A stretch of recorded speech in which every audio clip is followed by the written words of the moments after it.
Hey everybody, this is Kit Cabello with Hard Lens Media, Chicago's fastest growing progressive independent media network. I'm joined here today with Paul DuPont, Daniel Lupker. We got a great show for all of you. Plus, stay tuned later. We have an exclusive update follow-up interview with congressional candidate Lauren Ashcraft, who will be joining us later. So please stay tuned.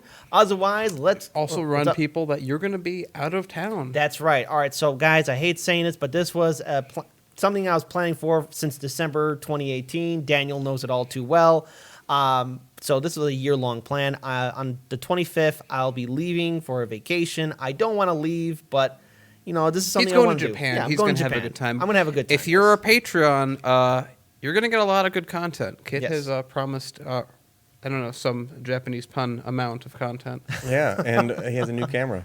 Yes, I do have some new fun equipment to basically, vlog, video capture my trip. It's not going to probably be the best video in the world, but, it's going to be fun. What are you saying? It's going to be the best video in the world. It's going to be the best videos Hard Lens Media has ever shot out of Japan. Yes, there we go. Hey, first international correspondent.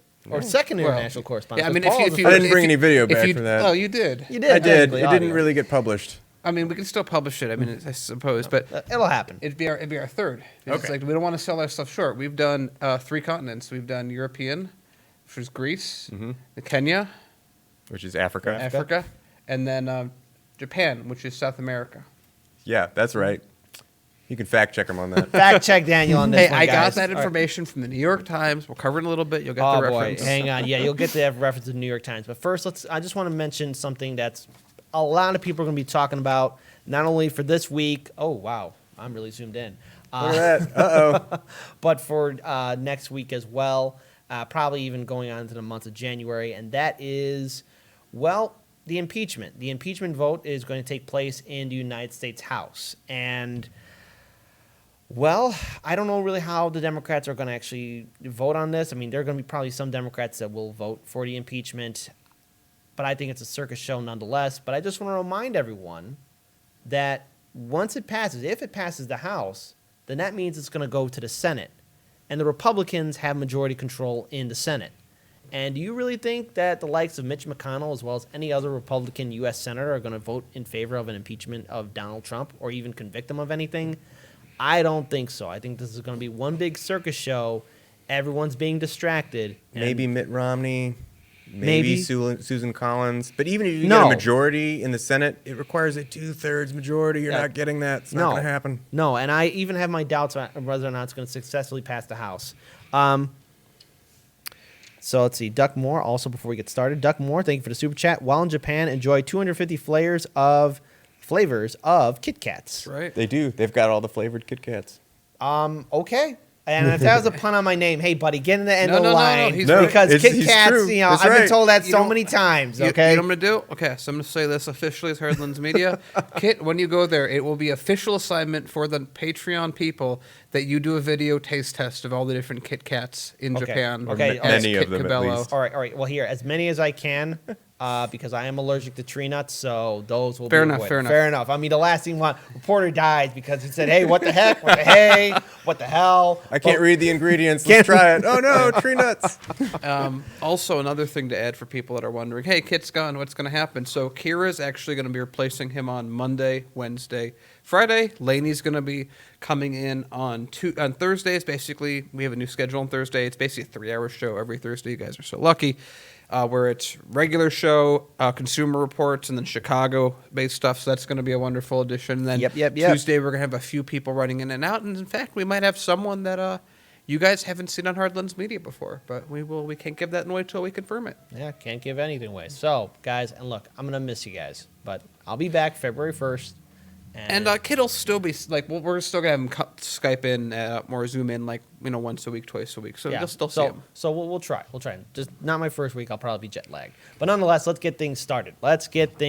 So, guys, it's Bernie Sanders. And so I'm starting to feel a burn on Bernie Sanders because right now, Bernie Sanders has been gaining more momentum. Oh, there he is. Let's be clear.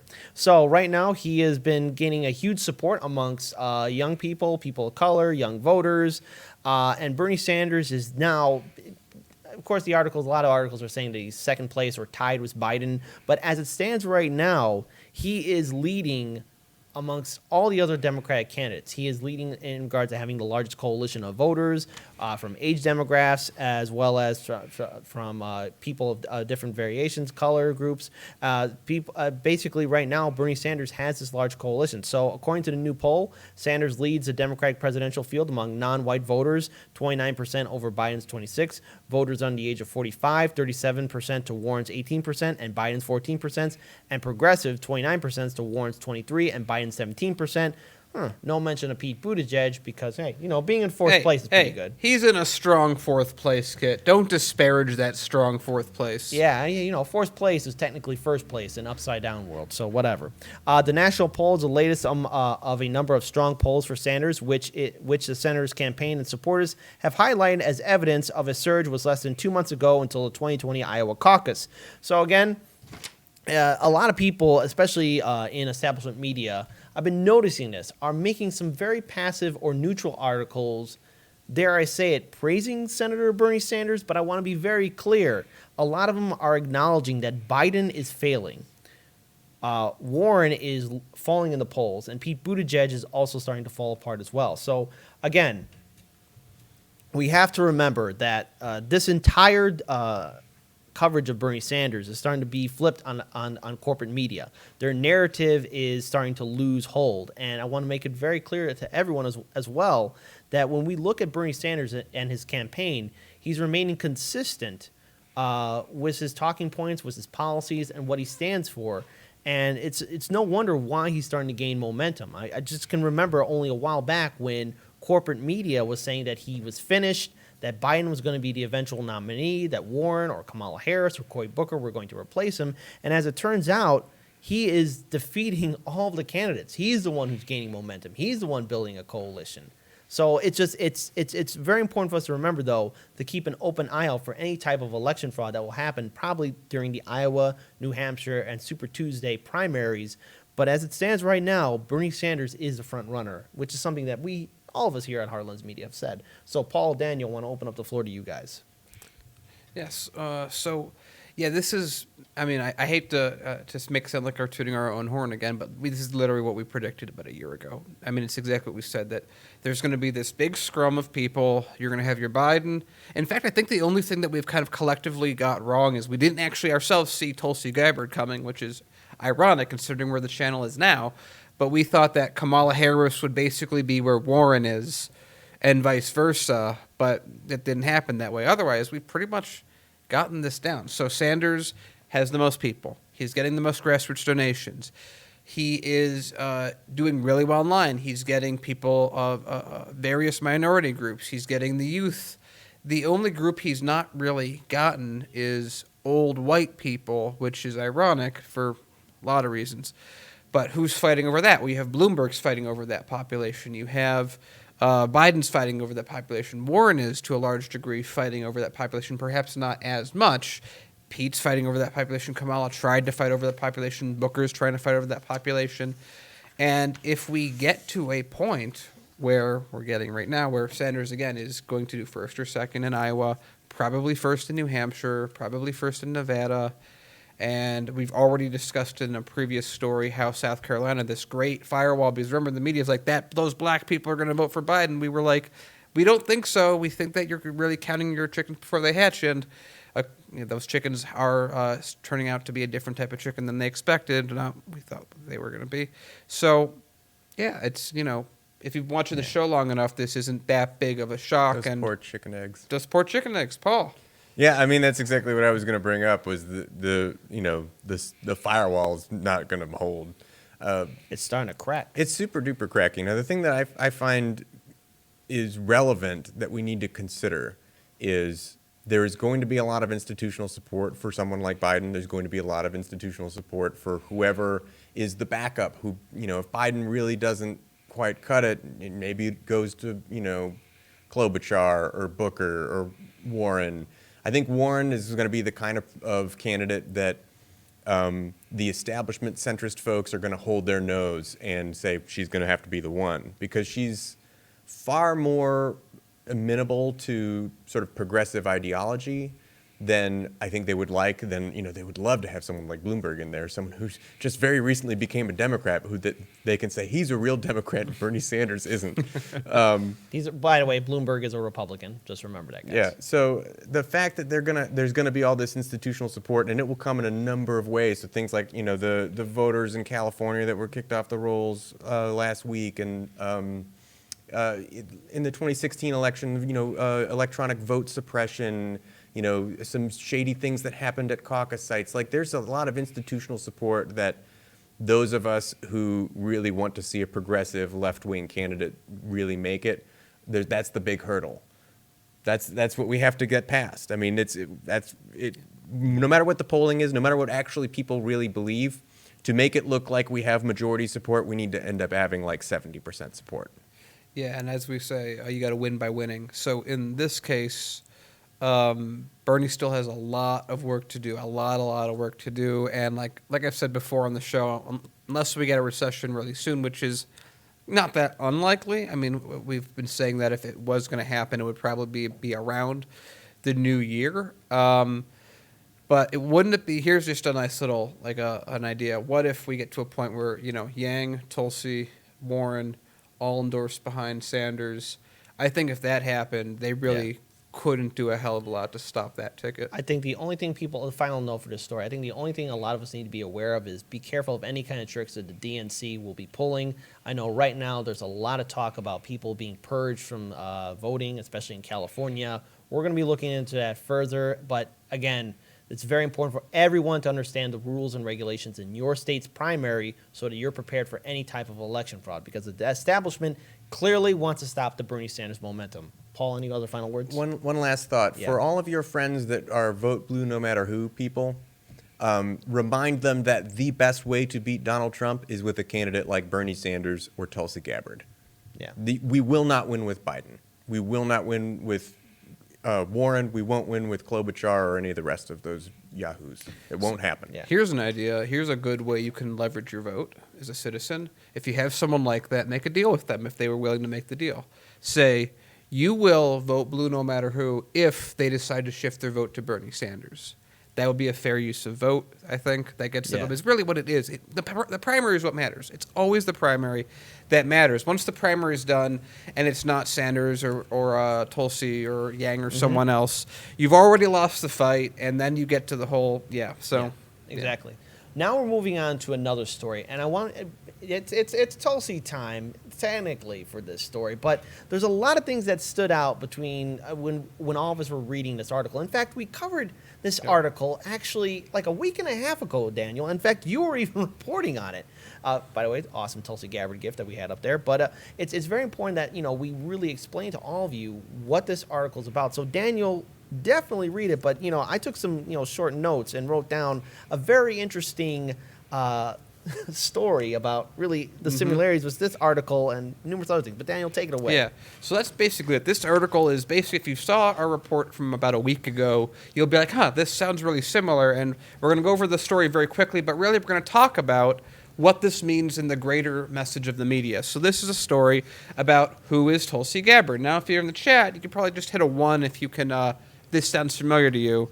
We're going to talk about Tulsi Gabbard, what her background is, what her age is, where she's from. Now we're going to talk about her government experience, where she was in government. And then we're going to talk about her 3 top issues, which is that she wants to bring the troops home, she wants to do criminal justice reform, she wants Medicare for all, because she signed on to Bernie Sanders legislation, then also that she attacked Obama on terrorism, and then they equivocate that because she attacked him on terrorism and Republicans attacked Obama on terrorism, she's placating to Republicans, which of course we're used to if you've covered any amount of coverage that's been done on Tulsi Gabbard, and that she met with Bashar al-Assad, and that's terrible because they're gas attacks, even though we've already done coverage that disputes the validity of the idea that they were gas attacks in the way that they were described, and that she sued Google. Now, if you remember, we covered a story. This is from the, the Sun Sentinel, which is a Florida paper. Yeah.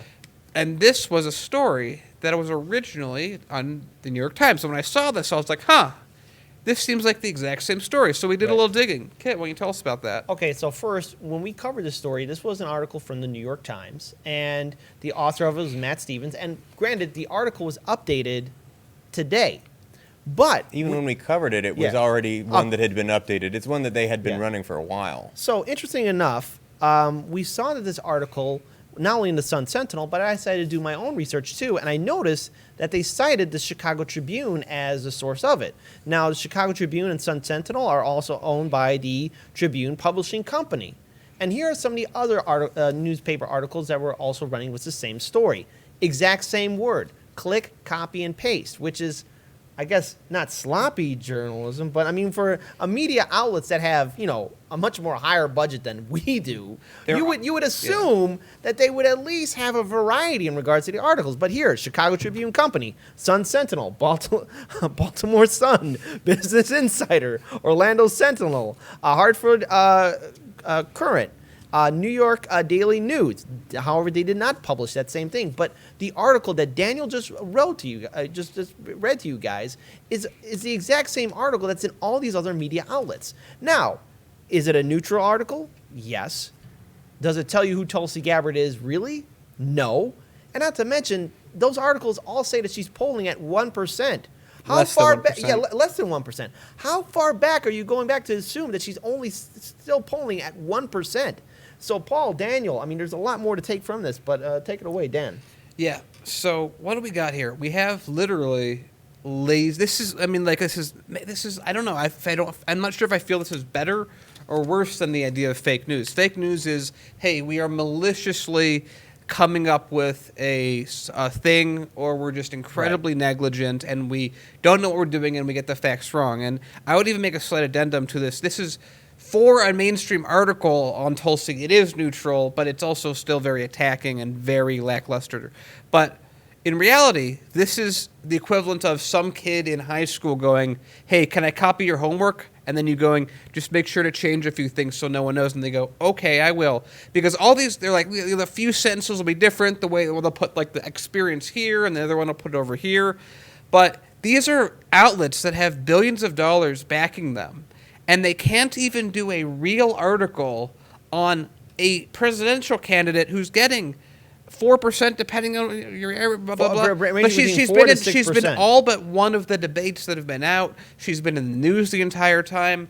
And the most that these institutions can do is copy and paste off each other and do small, minor edits like they care. Yeah. Also, another thing, too, like this sounds very similar to what Jimmy Dore even talked about when he was still at TYT, when he was covering the Democratic and Republican primaries during the 2016 primary election cycle. Number one, he said he noticed all the reporters were copying each other's notes, that they were basically not really doing journalism. They were just copying what another person wrote down and then pasting maybe some of their own original thoughts in there. But nonetheless, I mean, this is the way corporate media is. People wonder why media is in the state that it is right now. All the money's going to the executives or the ownership, while reporters who are supposed to do investigative journalism or even that, really call out those who are in power, those who are corrupt, they don't have the resources to do anything. And I think this just shows how lazy media is in this country right now. And this shows why we need independent media. But no, thanks to corporate media and its ability to buy our politicians, also gain access, they're still sitting on this pillar where they're just basically going to do whatever they want. All the while, when you, the average citizen, wants to know something or know about a politician, you're given lackluster information. And this is why we need independent media now more than ever. And one final note, too, and this is a concern of mine, that is, YouTube is, slowly supporting, or actually they made it part of their agenda, Paul, and you can correct me on this, basically supporting major media outlets like CNN and Fox News as the leading sources of information, because now they're proud to get rid of all that distracting media outlets. Yeah, they say it like it's a good pat ourselves on the back. We did with the government dragged us in and said, oh, you let all this fake news propagate, and we're going to do a service to the American people and make sure that people who are independent voices, borderline content, okay, we can't completely silence them unless they do something really bad. So if you click on one of their videos, the next video they should see is something from CNN, something from the New York Times, something from the Washington Post. Make sure that MSNBC gets their clicks. And you can see that in the metrics, right? the number of views and clicks that those stories has just skyrocketed over the last 4 years. Yeah. Actually, of anyone, surprisingly, it was actually David Pakman is when I first got aware of this like 2 months ago. He did a really good video with his own metrics, of course, but he was showing how through and through news gets hit the hardest. Here's one thing you can do personally that helps, which is actually what he suggested. I think it's good advice. Tells you to go specifically to CNN's page, Fox's, MSN, and click the little button and say, don't show me this. And so you can specifically go to the mainstream outlets and just tell the Google algorithm not to do that. Will it make a big difference if one or you do it or someone else does it? Probably not. But if thousands of people do it, Google's algorithm, we know that they have no idea how to control it. So if enough people start saying, hey, I really don't like this content, and everyone blocks it, is there a chance that it could actually make a dent of maybe of a couple million views a month in their algorithm searches? Yeah, it could. Yeah. And The thing about this article, sorry to cut you off. Go The ahead, thing Paul. about this particular article that really rubs me the wrong way is it looks like it's at best written by a fifth grader, right? It's just you're being way too kind. It's just a couple of bullet points. This is where she was born, and this is what she campaigned. It's like one sentence That's on her like she Wikipedia campaigned on page. this thing. Yeah, excellent research, New York Times. Excellent research, Tribune Publishing Hey, Company. They are the leading sources to inform the American people about absolutely nothing. So, again, this is why independent media exists. This is why we are here. I mean, we're doing the job with barely even any kind of budget that the Tribune Company has, and yet we can actually tell you who Tulsi Gabbard is, who Bernie Sanders is, or how corrupt our system is altogether. This is the situation that the American people have with our media. I mean, we should all be upset at this. Yeah, and again, this is them writing nothing, literally like her Wikipedia page rephrased, Yeah. and then copied and pasted from one article, from one news farm to another, then redistributed through the tree of under what are they under again? The Chicago, the Tribune, the Tribune Publishing Publishing Company, Company. which There is you here go. in this, Chicago. And I want to remind everyone that even this one that we're calling the neutral article as our last note still has that she met with Assange and that was terrible because of gas attacks, and Yeah. that she is basically like a Republican because she challenged Obama on his anti-terrorism strategy. Real quick, I wonder if the New York Times or anyone in the Tribune Publishing Company will acknowledge that good old Nancy Pelosi, who's leading the charge for impeachment, also met with Assad. Gee, you think that'll ever happen? Nope. No? They're going to Daniel? avoid that No? inconvenient truth. No, Daniel? No, probably not. Okay, well, there you go, guys. So now moving on to our next story. Paul, talking about climate change. Yeah. We haven't talked about it in a while. What's going on? So we just had COP25 or COP25. It's a major climate conference. International delegates from countries all over the world meet to negotiate how they will handle reduction in carbon emissions. And unsurprisingly, the United States and other major developed countries basically dug their heels in and said, no, no, no, no, no, no, no, no, no, no, no, to everything. A lot of people deemed this as a lost opportunity.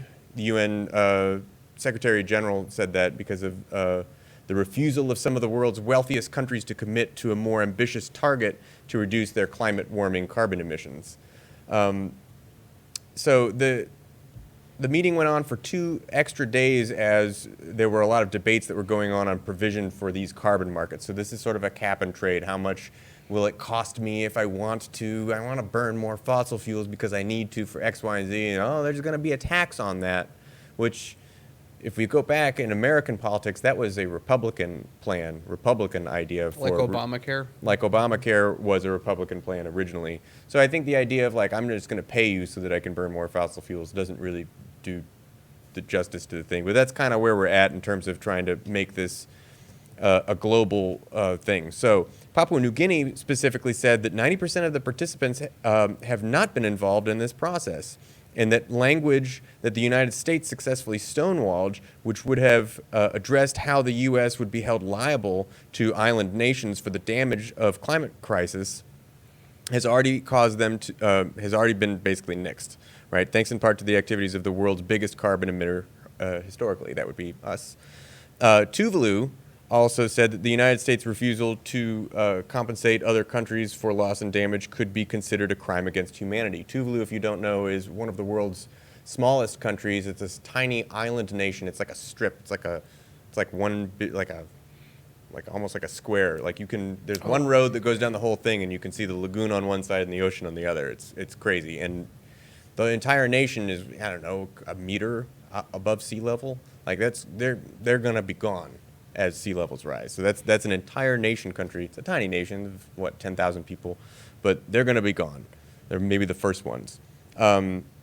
So this is all in effort to hit that 1.5 degrees, to stave off going above 1.5 degrees Celsius above pre-industrial levels. There's no new finance or loss of damage for developing countries hit hard by climate change, nor is there any agreed upon provision for long-term climate finance. This is one of these, it's so depressing that it's just the wealthiest, already most successful countries in the world who are continuing to be the biggest polluters are also the ones that are having to be dragged tooth and nail to not do it, and the countries that are trying to drag them into being like, you have to be closer to carbon neutral, you have to be carbon neutral, like the planet needs you to be carbon neutral, those countries essentially have zero leverage. There's nothing they can do to make the United States or China or whoever do these things. So this particular article concludes with world leaders have a clear choice. Stand by the blockers of progress, such as the United States and Brazil, that prioritize the profits of the fossil fuel polluters and big agribusiness over the well-being of their citizens, or listen to the voices of their people, the scientific community, the youth, indigenous, labor, business, environmental justice, social justice, faith, and other leaders working to create a better world for the current and future generations. That was Alden Meyer, who is the director of strategy at the Union of Concerned Scientists. He says, quote, "It's time to choose." A couple of interesting things I wanted to point out just on climate science in general. Bhutan is an interesting country.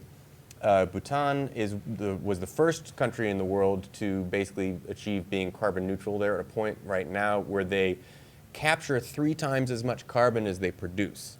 But Paul, that's impossible. Yeah, it's not a thing that countries can do. Except they're doing it. There are actually 2 countries in the world that are now carbon neutral. Bhutan is one of them. I forget what the other one is off the top of my head. But if you're talking about 190 plus countries in the world, it's not a very good track record, and time is short. And this is one of those things that's very depressing. And I think that world leaders across the globe should hold the United States and countries like us, Brazil, China, etc., in contempt. We should be held liable. This is a crime against humanity. There is really no other way to describe something like this, where it is something that has been known for a very long time.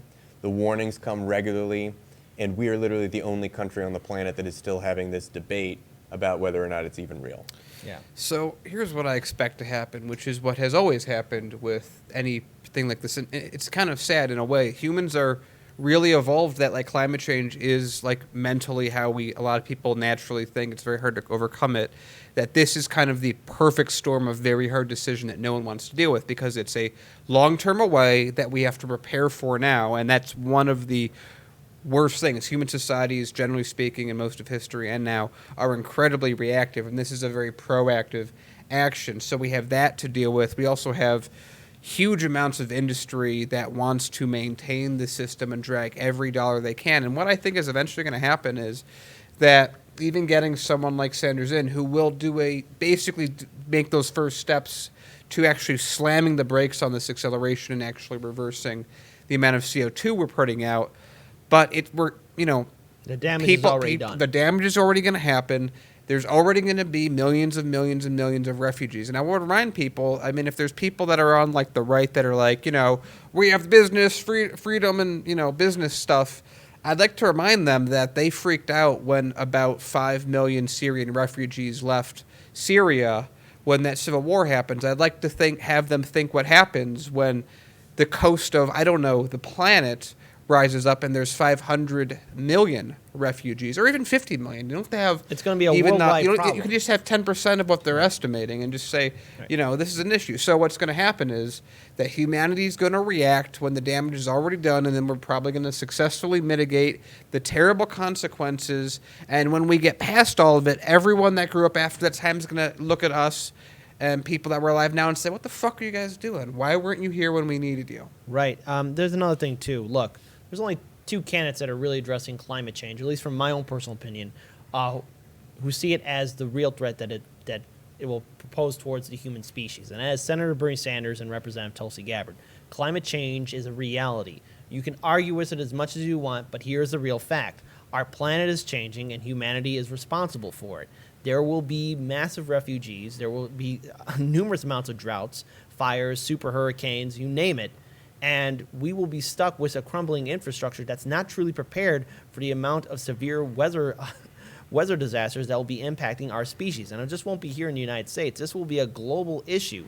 And imagine areas that lack water, clean drinking water. You could see people leaving those areas en masse. You could see civil wars or other kind of military conflicts happening where people are fighting over fresh, clean drinking water.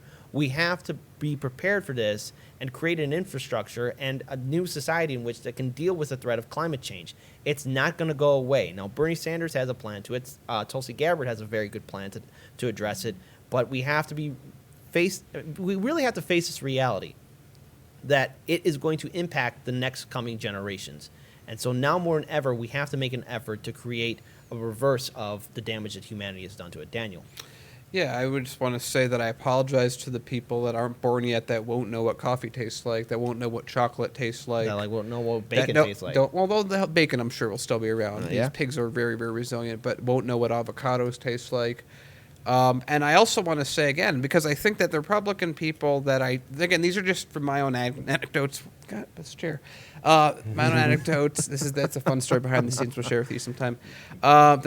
That my anecdotes is like they're like, blah blah. This is just a liberal thing, and it's like, well, those liberals in California that are going to run out of water are sure going to be moving to the south where it's really cheap, like we're already seeing, where it's like, you can own a house in California that costs $900,000, sell it, and move to the middle of the country and buy a house that's bigger than your house by far, and pay like what $250,000 and basically just live off that money.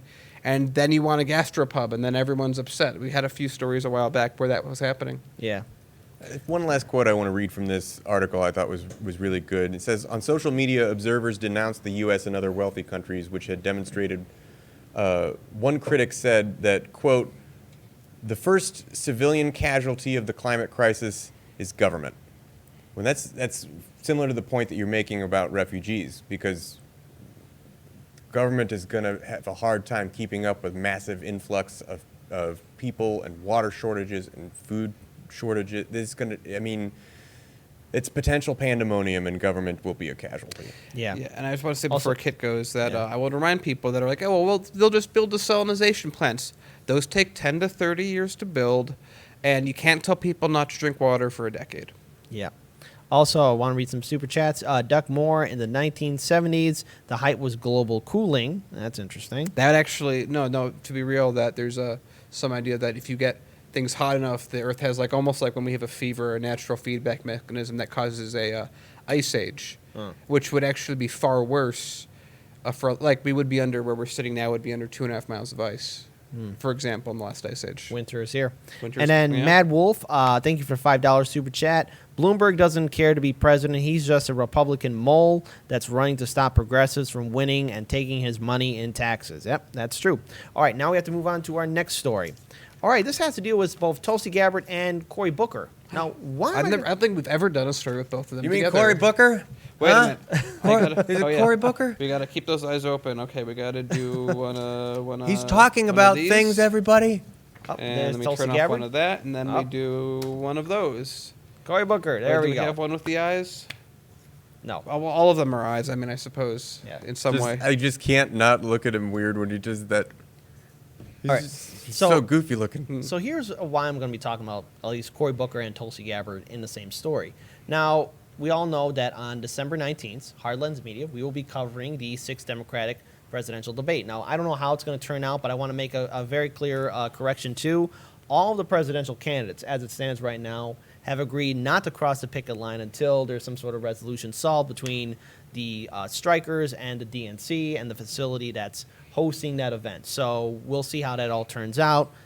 Kudos to all the candidates, and thank you for everyone on our YouTube Can channel I for say letting very us know that. quickly Yeah, go ahead. that I know what Biden's team was thinking when this happened. They're like, "Oh my God, we dodged a bit. Oh my God." Yes. Get Biden some ice cream. Yes, exactly. Well, no. Just no. not with children. Don't do No, it with no, small no, no, children. no children. Don't do it on camera. So as we not all with know, the hairy legs. So as we all know, Vice President Joe Biden, Senator Bernie Sanders, Senator Elizabeth Warren, Senator Amy Klobuchar, Mayor Pete Buttigieg, Andrew Yang, and Tom Steyer have all made it to the debate stage. They met the qualifications. Tulsi Gabbard is protesting against the DNC due to the fact that it's unfair with its polling and how people can qualify to be on the debate stage. But now, Cory Booker, of all people, including Julian Castro, are basically saying the same thing too, that the DNC should change its rules. But the Democratic National Committee has rejected demands from the party's presidential candidates to change its debate requirements in order for Cory Booker and Julian Castro to join the stage in January, because there will be another debate. I won't be able to see that with you guys, but there'll be another debate in January, and it looks like that those two will not meet the qualifications. It's interesting enough to say that, in this article, there's a lot of talk about how there's a lack of diversity, there's no acknowledgement of people of color, but yet the article doesn't mention that Tulsi Gabbard, a woman of color, the only woman of color who's left in the race so far, she has been calling this out Hey, but even wait. way before the first Democratic What about Elizabeth debate. Warren? Warren doesn't count. She's white. Okay. Okay? She's Caucasian. Okay. She's not Native American. So there's no debate about it. I don't want to hear anything like, oh, Warren. No. The DNA test came back. She was a liar. Oh, wait. The lie detector came past, and it proved that she wasn't Native American. Oh, wait. Wait. What if we just say this? That the lie detector came back and said she was telling the truth. No. That fell flat. Yeah. Okay. That was. That Sorry, fell flat. guys. So why am I mentioning Tulsi Gabbard? Well, on August 28th, 2019, Tulsi Gabbard went on Tucker Carlson's show. Oh, my God, Fox News. It's the end of the world. A Democrat went on Fox News. Oh my goodness. Well, Tulsi Gabbard was calling out how the Democratic debate process, the DNC debate process, lacks transparency and lack of trust. And yet, if you compare all the articles from that summer, in August, in regards when Tulsi Gabbard was calling out how the DNC is basically lacking transparency, there were numerous articles attacking Tulsi Gabbard, saying that she's whining, that she doesn't know the rules and regulations, that she is someone who's just a disruptor, that she doesn't understand that this is how things are. And now when one of the establishment's favorites, like Cory Booker, for example, and maybe to a lesser extent Julian Castro mentioned the same thing too, they're given a little bit more praise, especially by people on Twitter, people who are not really paying too close attention to just how messed up the DNC is. And I just want to mention just a couple of things that Tulsi Gabbard has said about the DNC. There's a whole bunch of different polls that have come out. The DNC has only recognized some of them as being qualifying polls for the debate. And she said this on August on Tucker Carlson's show. She also said this: the people deserve having the transparency because ultimately, it's the people who will decide who our Democratic nominee will be and ultimately who our next president, commander-in-chief will be. And when you see the lack of transparency it creates, a lack of faith and trust in the process. And I think this also points to a bigger issue. And the challenge that goes beyond the DNC and party politics is the government itself. Yes, there are people who are increasingly losing faith and trust in the government because they see a lack of transparency there.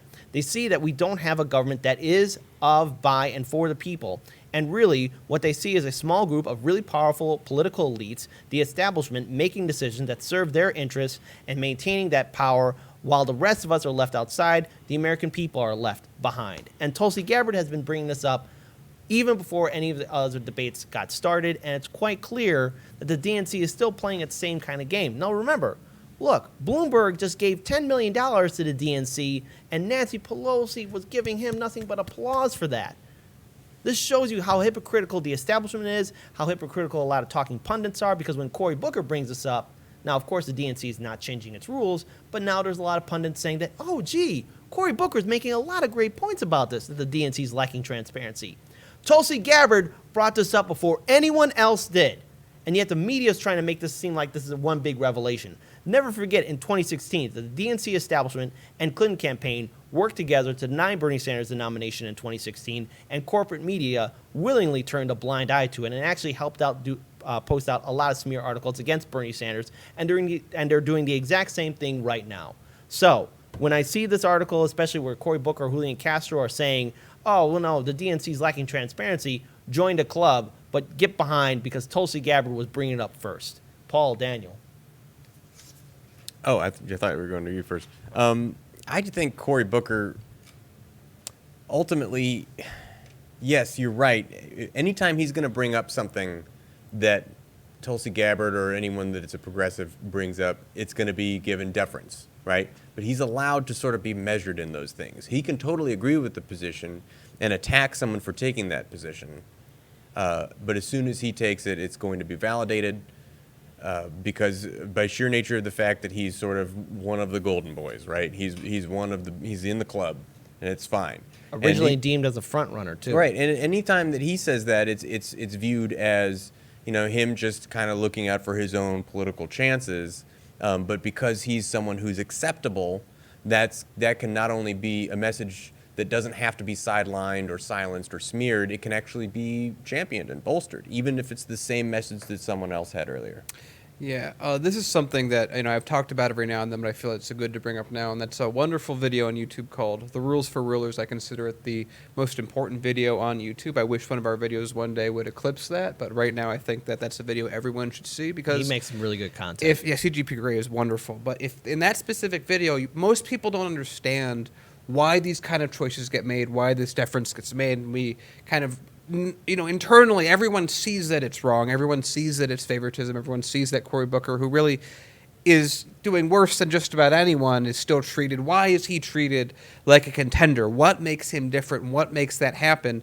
If you understand how key structure works, if you understand how ruling in a democracy works, if you understand how perpetuation of power works and special keys works, you'll understand that the Democratic Party is a multi-key system that really enjoys and feels it's necessary to reach out to specialty singular keys like, lobby groups as an example. And they don't want people who are candidates who won't reach out to those people because that's their bread and butter. Their bread and butter is we need to get people in and maintain a stock of people who will take money from these people because they're terrified that if they don't take that money, someone else will. And they've completely lost the idea of the real way that you can govern in this modern era with people power that you have at the tips of your fingers with the internet, like Sanders is doing, like Tulsi's doing, like Yang is doing, where they're really reaching out and saying that our key supports are going to come from the masses. And once you understand how these things, you can really effectively fight back against it. That's what we try and do on the show. We try and explain to you guys what we see from our point of view, how we see these pieces put together, and how you could beat them. Because all of this stuff we're talking about was built over about a 40, 50-year period, and we can tear it down and replace it the second that we win, and the way we win is by winning. Kip. Yep, and I think final note, too, about this entire coverage of this Democratic debate, the primary process, it's definitely hypocritical to its core, and we see really just how inept and corrupt the DNC is, how inept the media is in regards to when a candidate like Tulsi Gabbard brings up the fact that there is a lack of transparency, how it's laughed and mocked. But when someone like Cory Booker, who has very close ties to the establishment, mentions it, then it's given praise. And I think going forward, we have to remember, we have to tell the difference between who is really being authentic about calling up concerns about the DNC. Tulsi Gabbard was there. She was vice chair with the DNC in 2016 and stepped down because she saw what the DNC was doing. I don't see any other elected official, be they Republican or Democrat, whether in the United States Senate or House, doing the exact same thing Tulsi Gabbard did. That took a lot of courage to call out the corruption, and she saw that there was a clear lack of transparency, a clear lack of accountability from the DNC in 2016. It's the same as it was then. It's the same it is now. And I'm not feeling any sympathy for Cory Booker or Julian Castro when they bring up there's a lack of transparency. So now we do have to move on to another story. Shout out to Duck Moore. Biden, November 22nd, 2019, at his own town hall in South Carolina. You should vote for Trump. How is someone who doesn't want to win still running? It's called super PACs, my friend. That's the only reason why Biden's still relevant. The answer is super PACs, super PACs, super PACs. Keys Corporate money. Corporate money. So there you go. There's your answer. Corporate money, my friend. Now, Daniel, speaking of corporate money, we're going to talk about somebody. Oh yeah, we got we can talk about. this up. Where is little Pete's little button? Oh, there's his little Pete button. There it is. There we go. Little Pete button. Hey Pete. Hey, buddy. Everyone say hi to Pete. Hello Pete. All right, Daniel, take it away. Okay, so we got a story about McKinsey. Now, Pete has been trying very hard for quite a long period of time now to say, I can't talk about this. It's behind, there's paperwork, and I can't talk about the paperwork. Oh, I signed this thing, and, I can't talk about my work in this thing. I promise, though, whatever it was that I did, I was a Boy Scout and did nothing wrong, I swear. So we now have a little bit of information that has come out from McKinsey. And it turns out that Mayor Pete has his hand in a bit of a cookie jar. So the post office, this is what he's been connected to, is that the U.S. Postal Service has been reporting billion-dollar losses annually for more than a decade. In 2010, private consultants were hired in, which included Pete Buttigieg, to discuss what they can do to fix things. And they said, we're going to cut back operation time, we're going to increase delivery times, we're going to automate services, we're going to replace unionized labor with non-unionized labor. And Pete was, again, part of that team of consultants that did that. He spent 3 years in part of McKinsey while that was happening. The outcome of the suggestions that McKinsey put forward were, like I said, cost cutting, just like what we see in every single company now, cut wages, make people work harder, longer, all those things. I really don't even have to say them because everyone knows what they are. And they said from the outside that an objective observer would have said that McKinsey had a real and negative impact on the post office because they adopted a lot of their the things that they offer, the things they wanted them to do. And Pete's campaign had a very interesting comeback that I'm not sure I buy for a number of reasons, like they haven't been consistent already. And they've been literally trying to hold back. And I don't think that they held back all this time trying everything they can to stop us from hearing what he did so they can go, oh, it turns out he just worked on greeting cards, which is literally what they said. He wanted to make people use flat rate boxes more, and he wanted to help make things more profitable. Yeah, that sounds like the kind of thing that you would fight to the death to keep people from hearing, oh, well, guys, I was working on flat rate boxes. Everyone goes, no, you will never vote. It's not what happened. So now what happens? They had a 2010 report that came out, and since then the post office has closed 140 processing plants, and they decided to have them work with places like Staples to replace their labor force. And remember, post office has a lot of veterans. So this is actually a very pro-veteran public company to a large degree that has pensions, and it's real. I thought Pete Buttigieg cared about that. Well, maybe just his own veteran experience, perhaps. And so the president of the American Postal Workers Union said that any objective observer would say that McKinsey had a negative effect. One thing that was very interesting is that internally the post office was like, hey, why don't we open up resources so that we can do public banking? Something that Bernie Sanders has talked about before, and something that Bernie Sanders is actually proposing. Something that happens in many, many countries the world over. Yeah, exactly. And they're like, no, Pete, we promised Pete was not a part of that at all. He doth protest too much, in my opinion. Anyway, the other big deal that comes with the post office, the reason that it loses money the way it does, which isn't talked about a lot with the post office, is I've had these arguments with people a number of years ago, is that in 2006, a law was passed that said that the post office has to pre-fund their government retirement benefits. So that's basically saying that if you're hired on by the post office, they have to have like 25 years of pension ready and available and paid for, and they don't get any taxpayer money. So, of course, that's hurt what they're doing. And McKinsey didn't try and deal with anything like that. Meanwhile, people like Bernie Sanders are like, hey, instead of cutting the services, instead of cutting unions, instead of doing all these things, why don't we allow low amounts of financial services? Why don't we make the post office a more evolved organization than just delivering mail? Guys. I mean, Right. Particularly in terms of having some kind of national banking, consumer banking product through the post office is probably the way to do it, because you already have existing infrastructure, buildings, personnel, etc. That's the way to do it, in my opinion. Okay, so again, the more we find about Pete Buttigieg, similar to Biden, the more people are starting to realize that Pete Buttigieg is just a corporate sellout. When I look at Pete Buttigieg and his message and what he's doing, he says one thing, but in reality, when you look at his history, he's very pro-corporate, he's very pro-lobby, and he's someone who backpedals on progressive ideals. Even in South Bend, Indiana, the town where he's mayor of, he's having a hard time even maintaining control, or either that, successfully passing any kind of any kind of laws or even the ability to convince people that he actually cares about them. So here's the risk of Pete Buttigieg becoming the Democratic nominee. He's Obama 2.0, Hillary Clinton 2.0. He's somebody that's going to fail miserably in regards to building a large coalition. He has a strong fourth place, and that's the only nice positive thing I could come up when I'm talking about Pete Buttigieg, because everything else, nothing but red flags, and we should be really concerned about where he stands on all the issues that he's talking about, because he says one thing, but he does something else completely different. And remember, one final note about Pete Buttigieg. He will take corporate PAC money. He is somebody who will take corporate money and do what they say. That's a danger. That's why we got to get money out of politics. I'm seeing Paul who wants to mention something real quick. Yeah. So, Pete, we talked a little bit about the McKinsey thing last week, I believe, or week before even.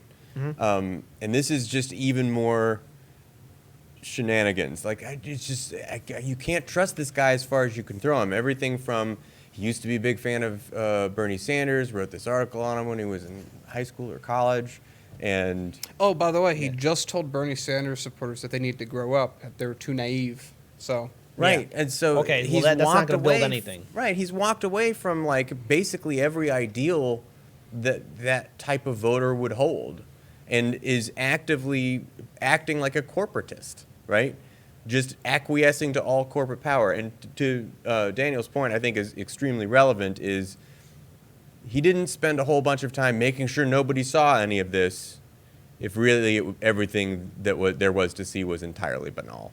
All right. I also want to read a super chat. Giffy! I just received my founder's pin in the mail. I'll wear it with pride. I love what you guys do. Keep up speaking the truth. Thank you so much for the super chat. All of you who've given super chats, thank you so much. It's Giffy.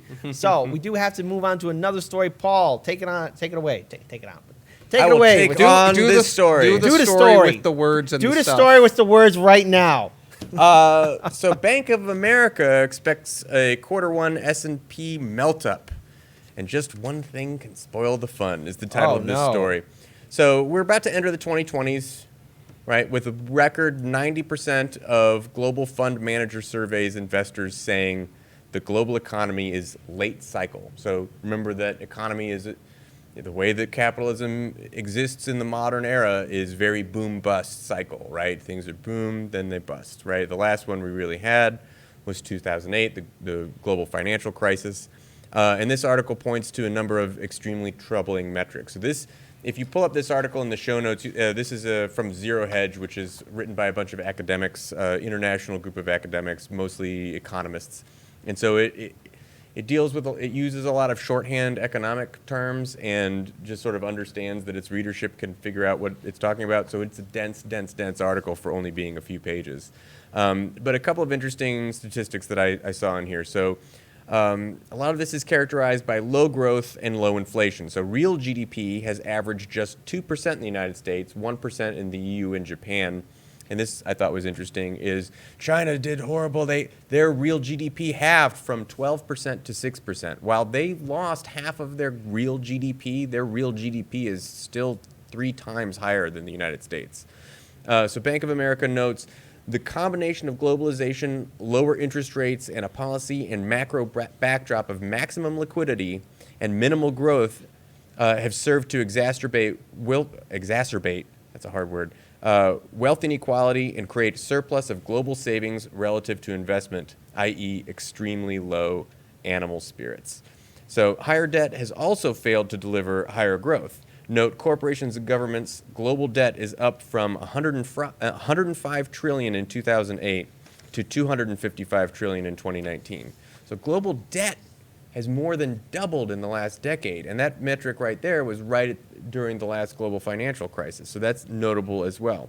So it goes on to say, economic spoils went to the holders of capital, not workers. A portfolio of bonds and stocks rose from roughly $100 US to US $223, while real world wages went from $100 to $125. So again, Thomas Piketty was right in his book Capital in the 21st Century.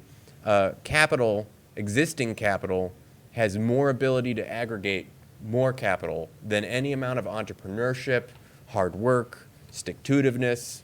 You can't work your way faster than capital can make more capital. It's not possible anymore. So the U.S. is about to enter a recession year where central banks are acting as if full-blown financial crisis has already erupted. So Bank of America observes the past... Can I just say very quickly that it literally has. We've already talked about on the show how the Fed is actively giving $100 billion a day in bailout money to the banks, that if it wasn't for actually Rahm Emanuel putting together a provision in Dodd-Frank, the banks in September would have had to go to Congress with their pockets out saying, we need money, we're out of money, please bail us out. Right. But because that, and again, they're getting $100 billion a day, and that's not because they need $100 billion a day. It's because that's the maximum the Fed can give in a single day. Right, so that's one of the most alarming things about this is we're still on the ground operating as though, we're still in a bull market, right? Everything is on the up and growing, and yet we're pumping capital into the system at a rate that looks like we're in the middle of a crisis.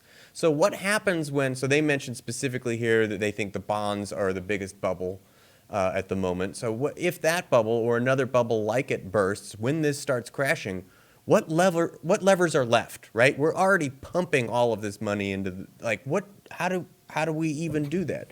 So a couple of interesting, that chair, man.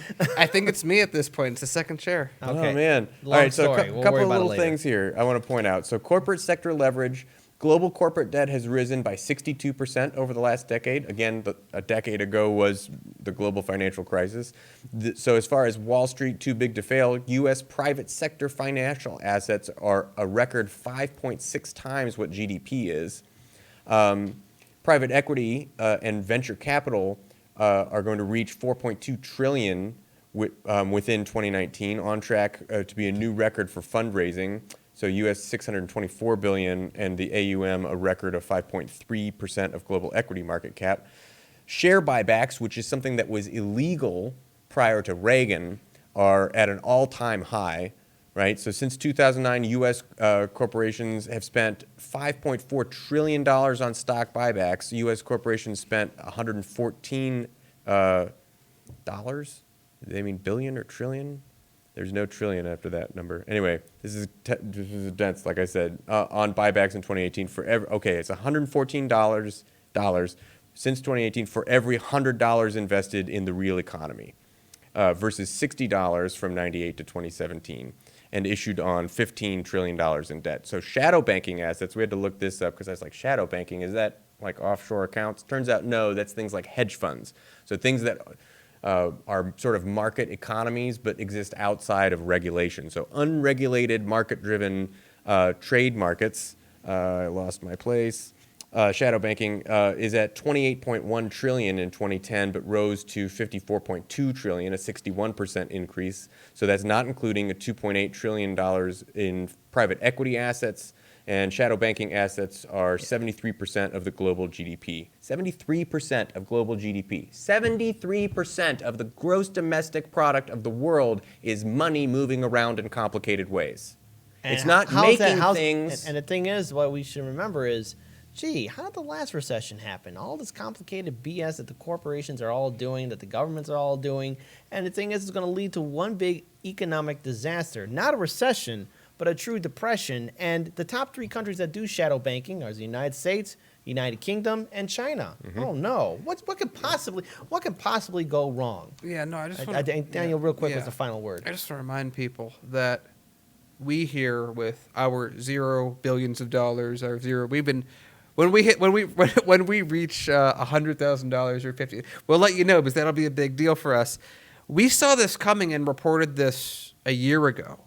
We talked about the existence of this thing turning into what we're seeing and is about to happen 3 years ago.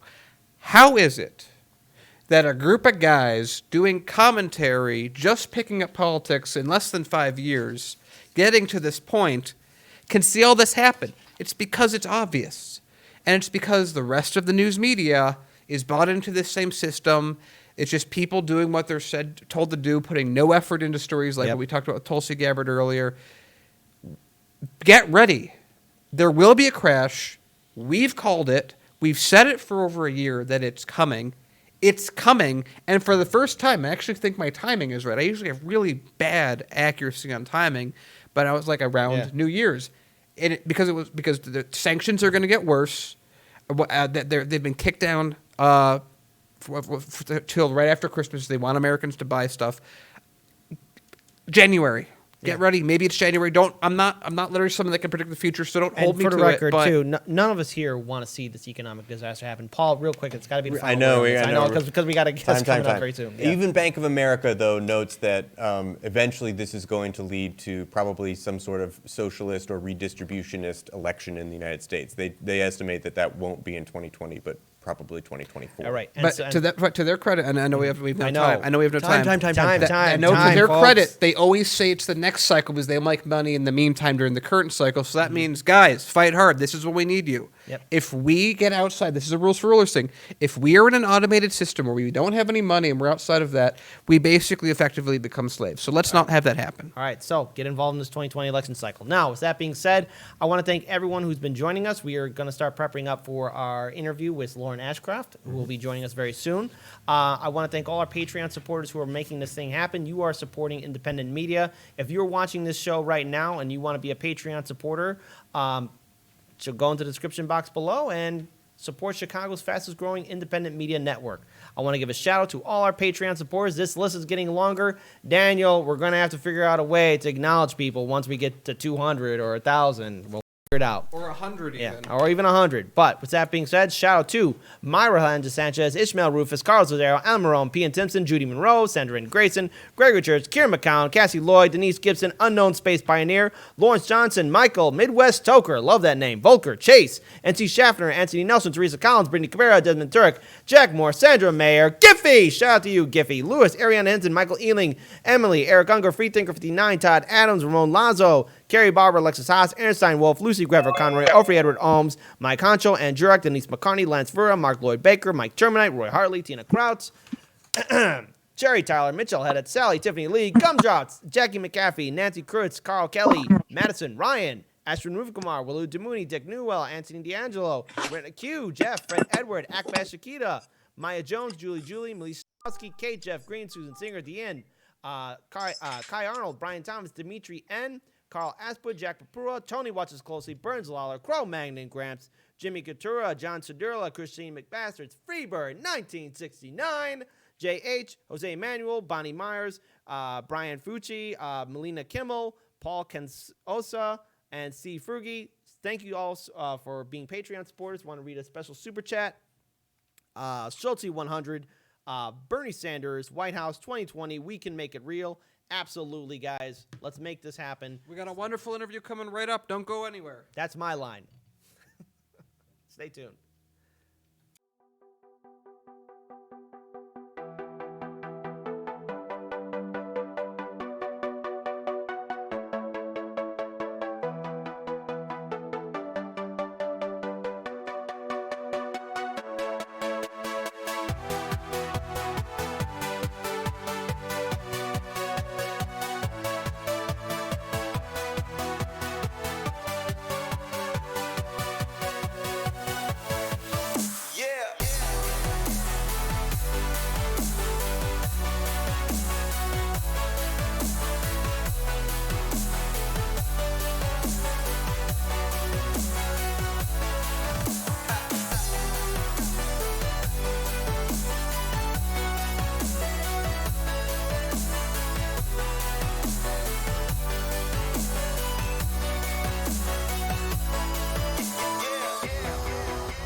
Hey everyone, this is Kit Cabello with Hardlens Media. Welcome to this exclusive interview. This is a follow-up with Lauren Ashcraft, who is actually running in New York. Lauren, for our viewers and subscribers, could you please reintroduce yourself and tell our viewers and subscribers the congressional district that you're running in, as well as the incumbent that is still in power there?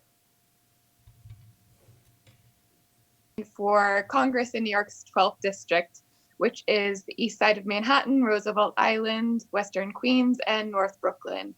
And I am running because I believe we deserve a representative that is very vocal, a vocal advocate for us, and someone who's in touch with the issues that we as constituents face. Mm-hmm. And I do not find that kind of advocacy in Carolyn Maloney, the incumbent, who's been in office for over a quarter century and who has not been an extremely vocal supporter of everyday people and working class people in the district. And so I'm wanting, as part of my vision, that every single person in the district has full and equal representation, and that we matter more than profit. Absolutely. You know, recently in New York, there was a development where Amazon still moved their headquarters in, thus proving AOC correct in the fact that Amazon didn't need our tax-paying money. So I think what a lot of viewers want to know is, and from our previous interview too, you know, you definitely are against money in politics. Your campaign is grassroots organized. But in regards to the influence of large money, who are some of the key players right now that are basically trying to buy voters and also at the same time to support the incumbent? Because I think it's very important that we acknowledge that, yes, there are corporations that want to silence progressives and independents and want to make sure that their incumbents still remain in Congress. Yeah, so in our district, one of my incumbent's largest donors is BlackRock, which plays a big role in our real estate development and making sure that housing is not affordable in my district, and also plays a role in why there are so many homeless people in New York's 12th district. Mm-hmm. And another huge funder of hers is Wall Street. And she has played a role in helping with deregulating the entire industry. For example, the Glass-Steagall Act. She has taken part in helping to make sure that was repealed. And in my opinion, that left us wide open to the 2008 crisis. So I am actually for reinstating the Glass-Steagall Act in a modernized way to undo some of the damage that my incumbent has done. Right. So I think it's also important for people to understand, too, that there's a lot of talk about healthcare in this country as well. And, of course, the influence of big pharma as well as the health insurance agencies that are basically buying our politicians, both Democrats and Republicans. We have a corrupt system thanks to Citizens United. And every day, a lot of Americans are just struggling with the medical bills.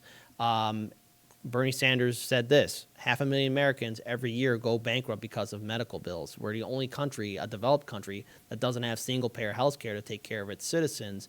And, you know, to quote Rahm Emanuel, he even went on to say that, oh, you know, no one's running up to me saying, oh, please get rid of my health insurance. But in reality, people are just struggling even with their health insurance. So I know that on social media, you were very vocal about dealing with your health insurance agency. Can you at least tell our viewers what exactly you had to deal with in regards to dealing with these wonderful institutions that everyone apparently enjoys? Yeah, I have not met a single person that likes their private health insurance, by the way.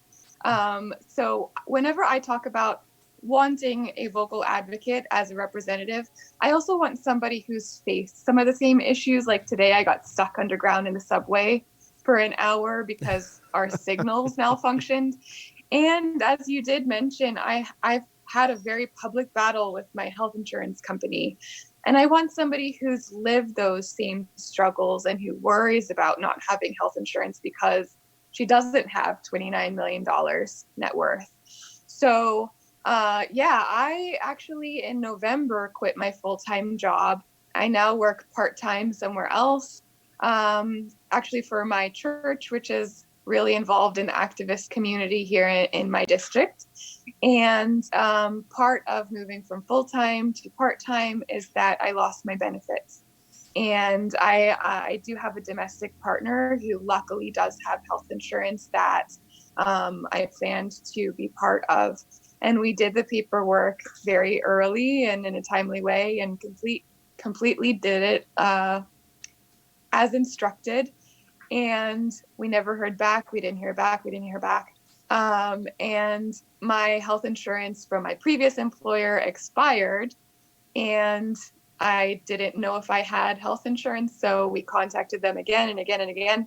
Finally, we heard back, and they told us that somebody else with my social security number already had coverage at this new company, which opened up a couple of very large questions that I went down that rabbit hole as well and tried to figure out if someone stole my identity. And it turns out it was an administrative mistake, that there wasn't somebody else that was covered, and I just had to actually file a complaint with the state to get somebody to pay attention to me. So it's really unfortunate that I'm a healthy person. I'm 30 years old. I knew probably at the end of this battle, I would have gotten everything resolved. And the thing is, I cannot imagine having dependents, and I can't imagine having dependents that are sick, and I can't imagine having a terminal or really serious illness myself and having that energy that I spent. I think I spent like 20 hours on the phone with multiple parties trying to figure this out. And I could do that because I do have a part-time job and because I'm healthy. Mm-hmm. So the fact that I had to do that's ridiculous. But the fact that I believe these companies bank on us giving up and not reporting them, which, by the way, that should have been my very first step, is going straight to the state and not wasting my time. So anybody watching this, skip the phone calls and just go right to reporting the insurance company. Absolutely. And my goal is to burn the entire industry to the ground, if I'm being completely honest. Between me and the care that I need, there's an entire industry just siphoning off profit from both sides and existing purely to get that money that should be going between me and my doctor. Right. Actually, between our government and the doctor. So I am for single payer Medicare for all, specifically because that entire private for-profit industry in the middle of me and my care just needs to go. It doesn't have a place in our society anymore. We've seen how it works. It doesn't work. Nobody likes it. That's a lie. You know, that's some powerful words. And I think it's important for everyone to understand that, you know, we're a country that doesn't have single payer healthcare. And there's a lot of people who do give up, you know, when they're calling up the insurance agency. So potentially you can win this primary and, you know, get into Congress. What are you prepared to do to fight for Medicare for all and making sure that Americans have single-payer health care? Because we can expect pushback from the Republicans, but also pushback from, I don't know, Democratic leadership, for example, saying, no, you got to toe the party line. What are you prepared to do to stand up against the establishment? Yeah, so part of what I talk about when I talk about being totally in touch with these issues is I've experienced them myself.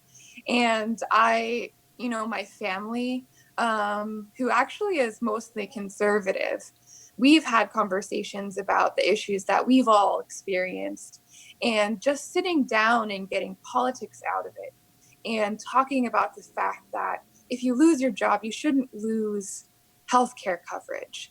And none of us should be afraid of going to the emergency room if something feels horribly off. And you shouldn't get surprise bills if you accidentally go somewhere that's out of network. These don't have anything to do with party or establishment or, progressive or socialist. This is just right and wrong. Mm-hmm. And if we can put politics aside and just advocate and have dialogue with people who might not be on our side right now, but have experienced these issues, then eventually it's just going to be so hard to say no to all of us. Right. And we already have the majority of people that support this idea. We just need them to get out and vote. Right. Now, for the incumbent, what has been their interaction with their constituents? Because as we all know, the DCCC has made it very clear that they're going to support the incumbents and that anyone who's challenging them, they're not going to get any support. So let's talk about the interaction from the incumbent towards their respective community. What has been the interaction with the people in the congressional race that you're running in? Yeah, so we have been actively canvassing and phone banking since March, which is when I jumped in the race. And 9 times out of 10, we do ask almost every single time that we talk with somebody new if they know who their current representative is. 9 times out of 10, the answer is no. And most of the time, people have said things along the lines of, "Oh, I've never had anybody knock my door before," which is sad, actually, especially given the fact that right next to me is Queensbridge, which is the largest public housing complex in the Western Hemisphere. And most of the people in Queensbridge, which is a NYCHA community, have not heard from their representative. And that's where we come in and we have, sit downs and have in-depth conversations and go on listening tours where we listen to the issues that they're facing and we take that back and we advocate for them. So it is sad that I am not sure exactly what our representative has been doing in the district, and most people also are not sure.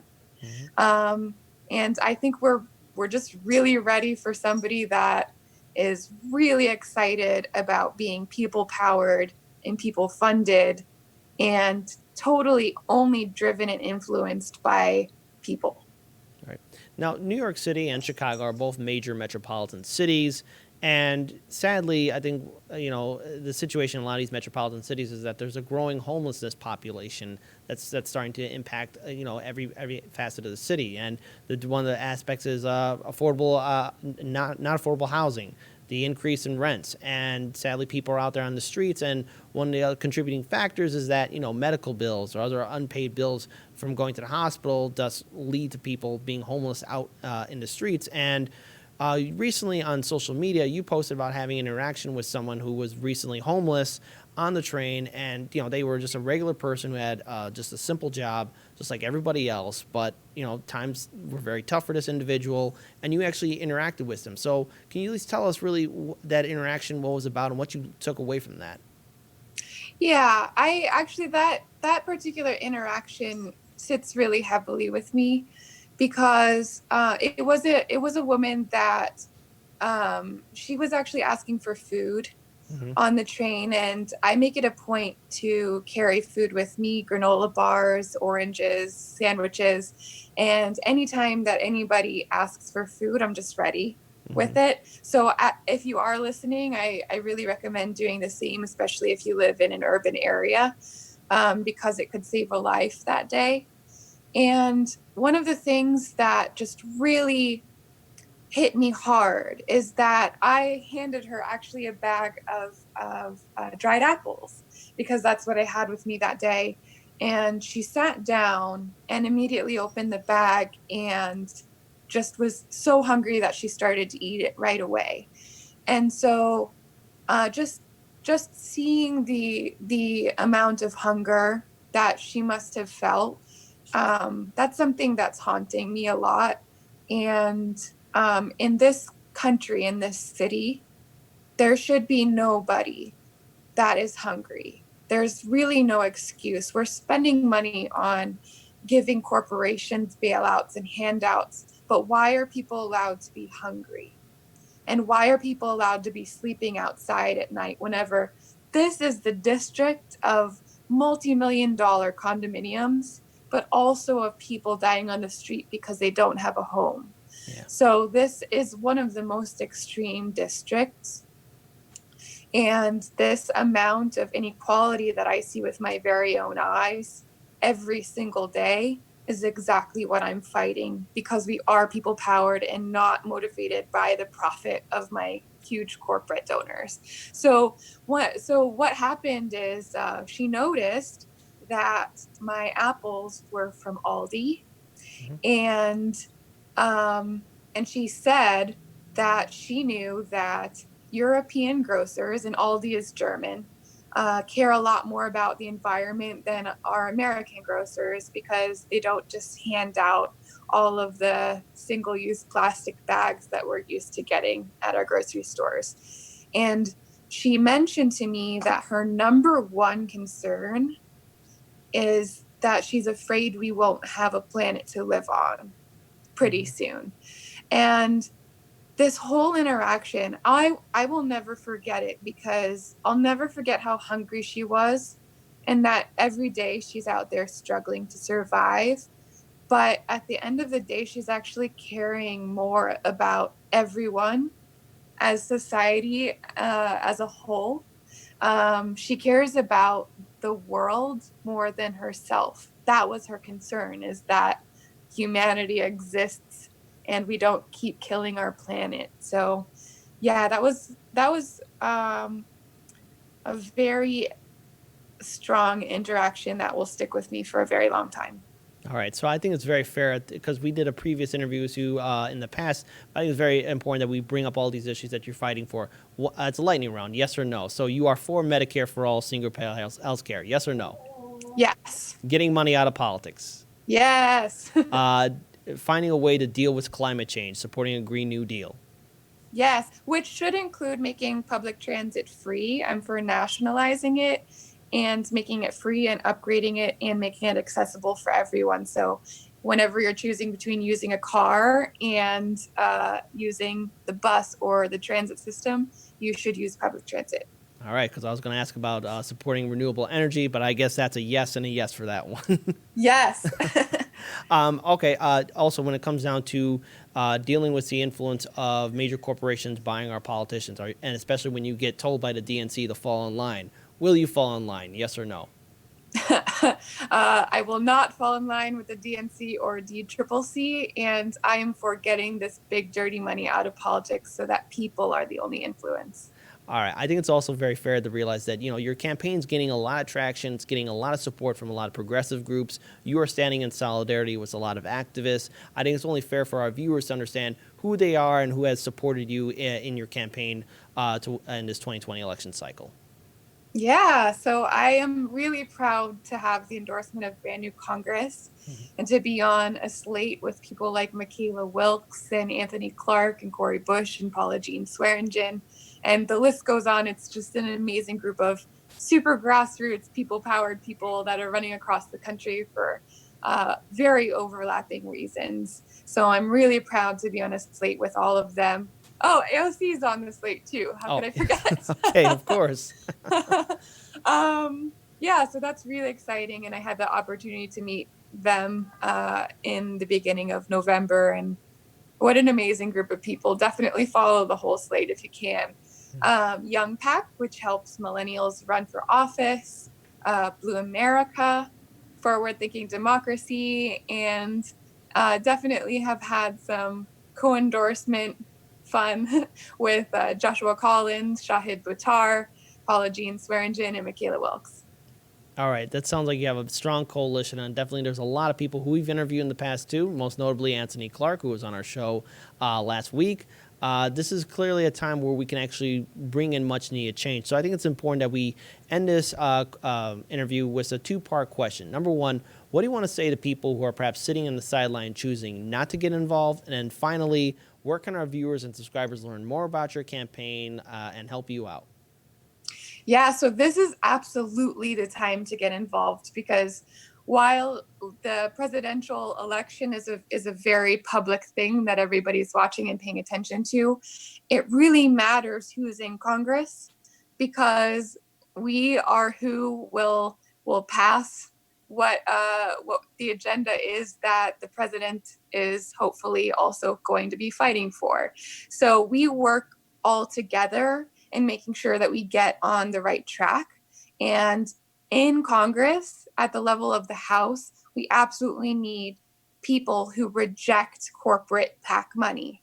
And that's why I want to make sure before you vote or donate or volunteer for someone, just make sure to look at their open secrets, which tells you where their donations come from. And if you see a lot of weird things like big real estate developers or banks or fossil fuel companies or private health insurance lobbies or big pharmaceutical companies throwing money at your politician, see if they have a grassroots challenger like me, and definitely get involved, because this is the time. We have a shrinking window of time to save humanity from the climate crisis. We have people dying every day because they're rationing their insulin and not going to the doctor when they need to get care. This is not a time for incremental change. We need people that are really, really energized and ready to get in there and fight for you and not corporations. So yes, this is the time to get involved. And if you're interested in learning more about my particular race, you can find more out at laurenashcraft.com. And also, as you have mentioned already, I am usually having some sort of a Twitter yelling fest. And you can find out what I'm angry about at any given day at VoteAshcraft. And that's also where you can find me on Instagram and facebook.com/voteashcraft. All right. Well, that's a great note to end it on. I think now more than ever, people need to step up and get involved in this election cycle. Lauren Ashcraft, thank you so much for joining Hard Lens Media. This is Kit Cabello. Peace, everyone, and let us all do what we can to build a better future. We got to go back. Also, real quick to our viewers, go to 99 Perspectives at 8 p.m. Central Standard Time. We have one of our shows that will be premiering. Please stay tuned. Go to 99 Perspectives, 8 p.m. Central Standard Time. Peace.